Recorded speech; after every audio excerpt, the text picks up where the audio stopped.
u cho'qim sana yaxshi opa bo'lalaydi deb o'yladim. Biroq bu xiyolimni u bilmaydi. U og'rib qolganligimni bilib, bizning uyda turib, halimdan xabar elishga qo'shilgan edi.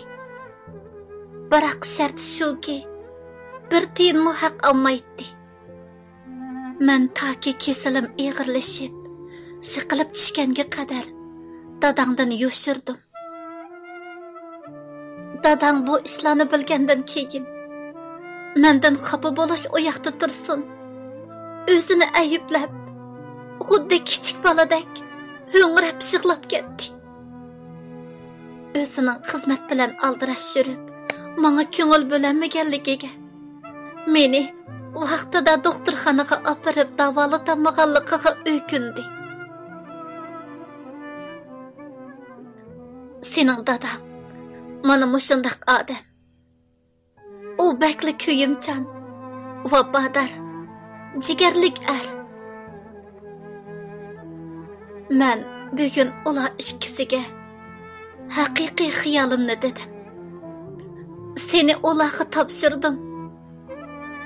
Ular faqatla qo'shilmadi. Rayhon, sening holingdan bir umr yaxshi xabar oladiganligini, biroq opisi bo'lib emas, eng yaqin tuqqani sifatida shunday qiladiganligini dedi.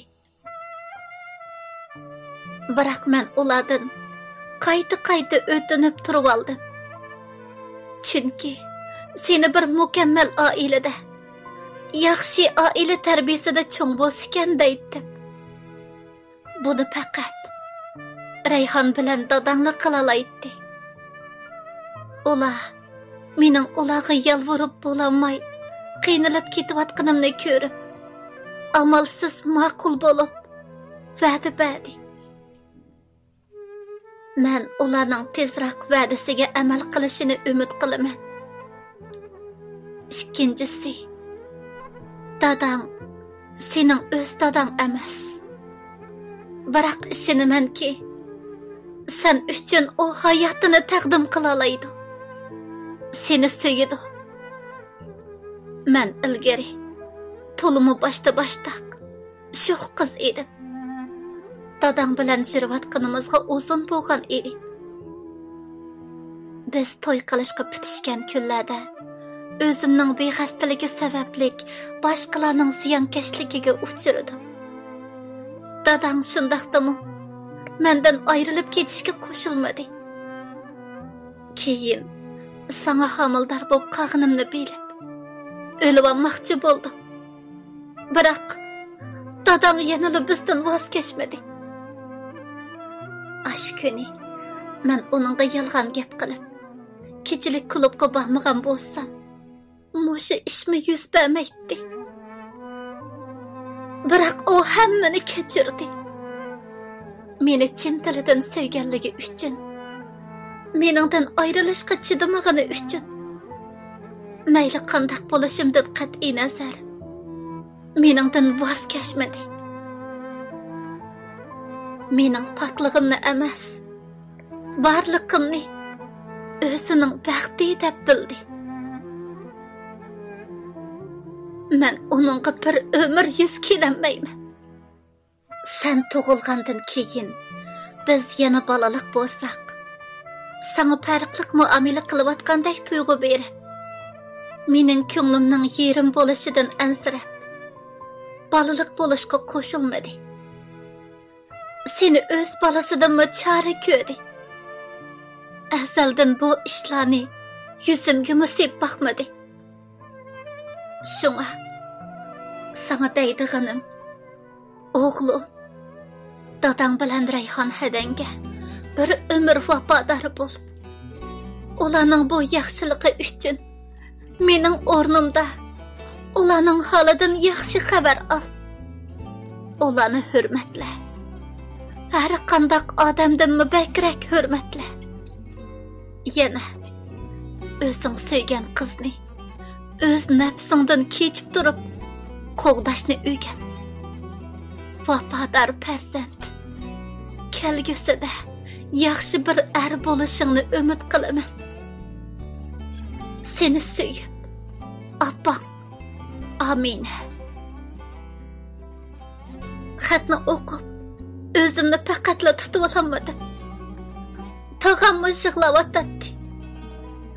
Qaraganda, uni xato tushunib qolgan o'xshamamdim.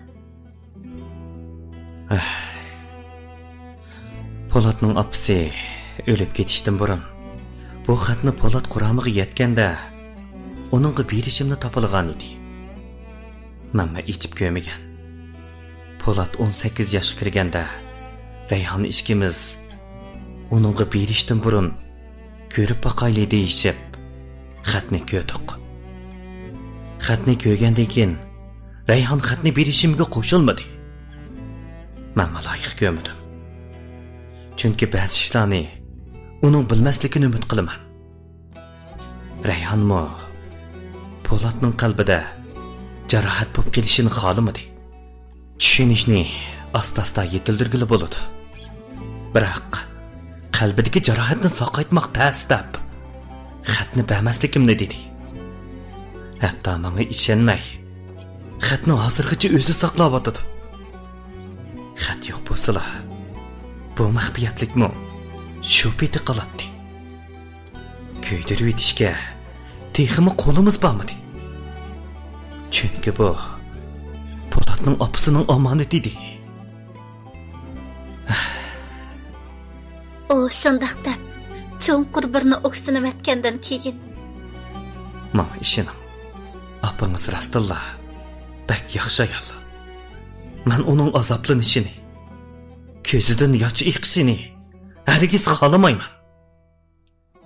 Ayni chog'da sizni tashlab ketishida uning mutil qisinchiligi bor. Uni to'g'ri tushuning.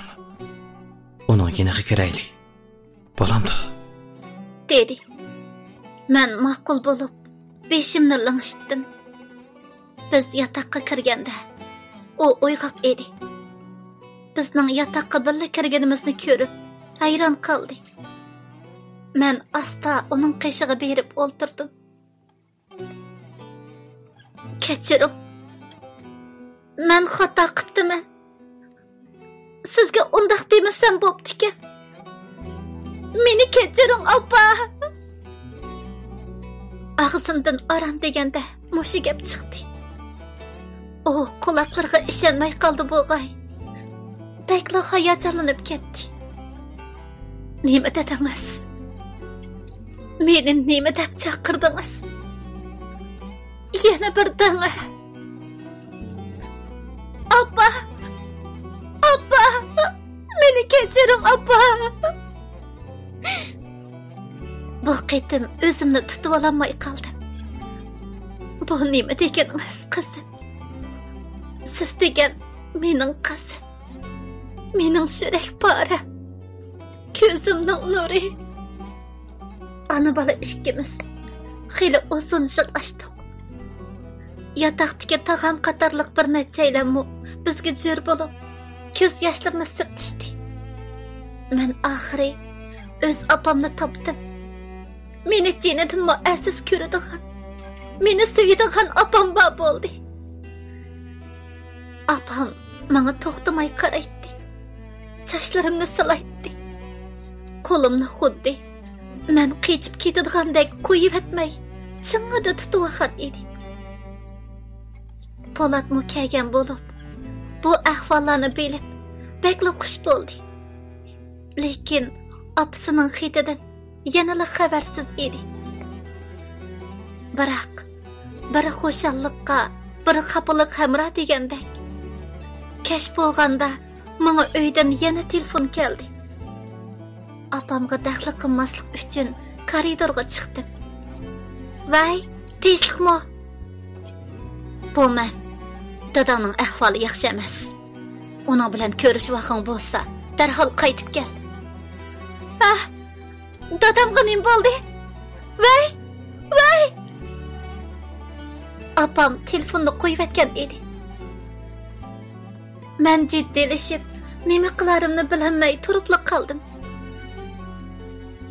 Men darhol uyga berishim kerak. Biroq buncha aldirashchilikning sababini opamga nima deb tushuntiraman? Ne bo'ldingiz? Chiroyingiz tatirib ketibdi. Bir ish bo'ldimi? Tuyuqsiz Polatning gapi xiyolimni bo'lib o'tdi. Polat bu ishlarni bilgandan keyin Nimali bo'lmasin? Dadam bilan adamga deb qo'yib, ondan bering. Men siz bilan birga boray. dedi. Menmi uning deganini to'g'ri ko'rib, ularning qishig'iga kirdik. Bo'ldi qizim. Mendan ansirmay, darhol menga. Opingiz to'g'ri deydi. Men bu yerda bo'lgandan keyin opingizdan xotirjam bo'lib, siz darhol menga bering. Haras, Polatmi siz bilan birga bo'lsin? Tag'am Polatning ko'nglidagini tepib olgandekla shundoq dedi. Biz ular bilan xo'shlashib, Odil aerodromga qarab mangdik. Men doktorxonaga yetib kelganda, dadam ko'zitish uyda bo'lib, ko'zitish uyining oldida opam bilan enim turadi. Opam Polatni ko'rib, menga xuddi bu kim u degandek ishorat qildi. Bu mening do'stim Polat. Dadam qandaqroq? Men Polat to'g'riliq opamga boshqa gap qilishni xohlamadim. Shundaqdimi, u menga ta'na qilib ulgurdi. Ha, rostila bingsing bajimi sening. Bo'ldilar. Dadangning sizlar bilan ko'rishkisi bor ekan. Bu yerdan beri isminglarni chaqirib bo'lolmay qolgan. Uning shig'idan qizirib ketgan ko'zlariga qarab, boshqa gap qilmadim. Uning sizlar deganiga qaraganda, balkim ocham kelsa kerak.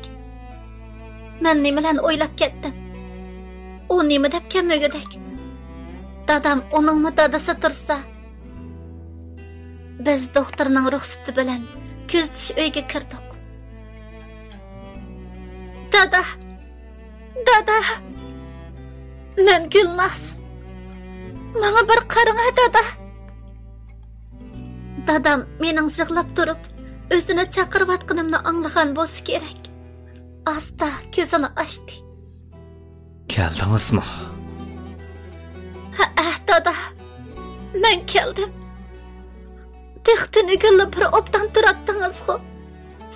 Sizga zati nim bo'ldi? Hech qisi yo'q. Qo'rqmang.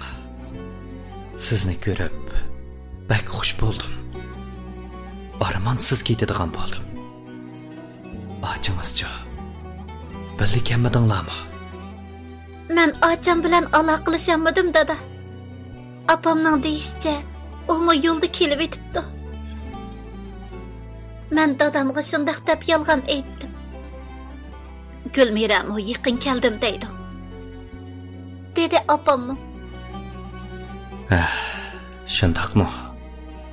Men shu ochingiz kelguncha saqlayolmay qolamanmikin deb. Nima da'vatsiz, dada? Undaq dema. Ocham cho'qim o'lgirib keladi. Mening texi sizga deydigan gapim bor. Obdan qizim. Men sizga hammadan bak yuz kelanmayman. Yaxshi dada bo'lolmadim. Sizni baxtli qilolmadim. Dadam aram deganda mushu gaplarni qila oladi. Undaq demang, dada. Siz mening eng yaxshi dadam. Men sizni yaxshi ko'raman. Men opamni amdala topsam, siz meni tashlab ketsangiz qandoq bo'ladi, dada? Men dadamni quchoqlab, teg'imi bakishqlab ketdim. Nima? Opangizni topdingizmi? Uni bilan ko'rishdingizmi? U qandoqroq turib etibdi? Opamning gapini chiqarishimg'ala dadam hayajonlanib ketdi. Shundoq uning bilan ko'rishdim. U nihoyatda yaxshi turib etibdi. Yaxshi turgan bo'lsa bo'ldi. Yaxshi turgan bo'lsa bo'ldi. Dadam qayta shundoq deb, cho'nqur birni tinib etgandan keyin menga qarab, opangizga mening unaqa yuz kelamaydiganligimni deb qo'ying. Mening o'rnimda uningdan kechirim so'rab qo'ying. Yana Asiya opangizmi bu? Onunğa yaxshi muomala qiling. Achingiz bilan yaxshi yuting. Afsus. Sizlarning turmush qurib, baxtlik bo'lganinglarni ko'rmaydigan o'xshayman. Yo'q. Undaq bo'lmaydi dada. Siz cho'qim yaxshi bo'lib ketasiz. Bu qitim opam tuluma ig'ir besiq bo'lib qolgan. Dadam bilan o'z opamning gapini qilsaqmi, hech nima demay qarab turdi. Gulmirachi. O keldimi? Omi yaqin keldim degan. Hozirlik kirdi. Opam shundaq deb teg'imi tutib bo'lishga boshladi. Tuyuqsiz yurak tekshirish uskunasi titildishi bilan doktorlar yugurib kirib, necha minut jiddiy qutqizgandan keyin bizga dadamning jon o'zgarligini uqtirdi. Opam bilan inim bu yana beshig'i kiydi. Men bo'lsam quloqlarimga ishonmay doktordan yana qaytalab so'radim. Doktor, sizlar cho'qim xatolashib qoldinglar. Dadam o'lib ketmadi shundaqmi? Doktor, butunay yana bir qarab beqinga. Dadam hargizmi bizni bundaqla tashlab ketmaydi. Kechiring. Bizmi kuchimizning yetishicha tirishdik. Yo'q. Undaq emas. Dada, ko'zingizni oching, dada. Bizni tashlab ketmang, dada. Bizga siz bo'lmasangiz bo'lmaydi, jinim dada. Shu asnoda eshik ochilib, ocham Gulmira yig'lig'icha kirib keldi. Dada, men Gulmira. Ko'zingizni ochib menga bir qarang, jinim dada. Endi kegining nemasi? Nemishqa balduroq kelmaysan? Dadangning yo'lingga qanchalik qarg'inni bilamsan? Opam shundaq deb ochamni silkib yig'lashga boshladi. Shundaq birdam hozir ochgandan keyin dadamni elib uyga qaytdi.